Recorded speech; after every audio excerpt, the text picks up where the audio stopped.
بسم اللہ الرحمن الرحیم۔ قربانی کے ایام قریب ہیں۔ مسلمان جذبہ قربانی لیے ہوئے ذوق شوق کے ساتھ قربانی کے جانوروں کی خریداری دیکھ بھال کرنے میں مصروف ہیں۔ اس سلسلے میں ایک بہت اہم مسئلہ وہ یہ ہے کہ کون سے جانور، کس عمر کے جانور وہ قربانی پہ اللہ کے راستے میں قربان کیے جا سکتے ہیں۔ تو عام طور پر قرآن پاک نے بھی ان جانوروں کو ذکر کیا، احادیث پاک کے اندر بھی ان کی تفصیل آتی ہے۔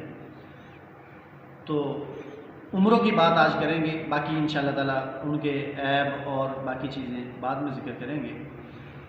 تو اونٹ نر ہو یا مادہ ہو، یہ قربان کیا جاتا ہے، اس کی اجازت ہے، حکم ہے۔ اس کی عمر 5 سال ہے۔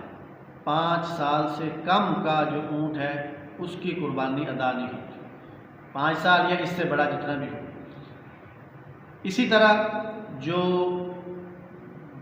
گائے ہے، بیل ہے یا کٹا ہے، نر ہو یا مادہ ہو، ان کو بھی قربانی پہ ذبح کیا جاتا ہے، ان کی قربانی دی جا سکتی ہے۔ ان کی عمر جو ہے وہ 2 سال حدیث پاک کے اندر آئی ہے۔ 2 سال ہو یا دوندہ ہو، دوندہ ذرا بڑا ہوتا ہے 2.5-3 سال میں جا کے، اگر 2 سال کنفرم ہے، یقینی ہے، تو وہ بھی قربانی اس کی ادا کرنا بھی درست ہے۔ اسی طرح تیسرا جانور جو ہم عام طور پہ قربانی ادا کرتے ہیں وہ بکرا، بکری، چھترا، مینڈا، دمبا، اس کی جتنی قسمیں ہیں، تو اس کی عمر کے حوالے سے یہ ہے کہ وہ 1 سال کا ہو یا دوندہ ہو، اور دوندہ عام طور پہ بڑی عمر کا جا کے ہوتا ہے، 1.25 سال کے بعد، 1.5 سال کے بعد۔ اگر 1 سال کا تسلی بخش ہے تو اس کی بھی قربانی ادا ہو جائے گی۔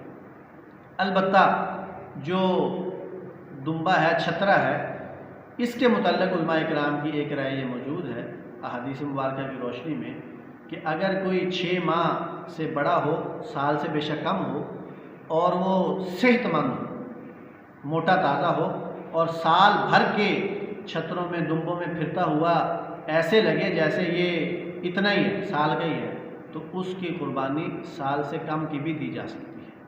اللہ تعالی ہمیں عمل کی سمجھ